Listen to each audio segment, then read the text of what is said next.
Have you seen this video? When I would close my eyes, I kept seeing this commercial with LeBron James and Serena Williams and myself. So I make sure I tell everybody, I'm gonna make a fan-made Nike commercial.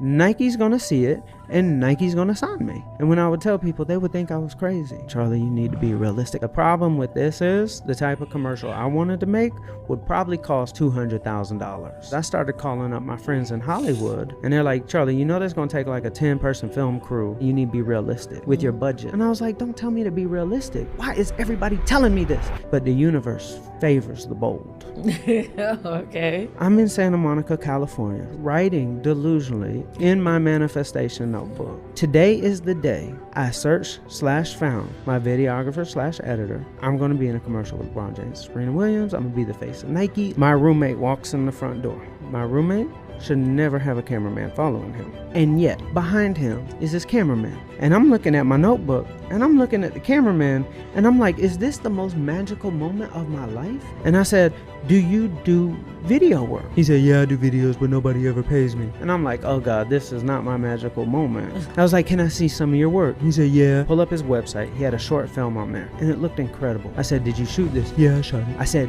who owned all this equipment? Because this isn't normal. He said, well, I just buy equipment. I have lighting. I have this camera. I have that. I said, you have all of that. Who edited it? He said, well, I edited it. Now, film is all about the music. So it's like, who made this music? He said, well, I have a studio in my bedroom. You made the music. You did all of this? Look at my notebook. I said I was going to find you today. Nike's going to see a commercial that me and you made, and I'm going to be in a commercial with LeBron James and Serena Williams. He said, dude, you're crazy. I said, I know. How much is this going to cost to make? He said, $660.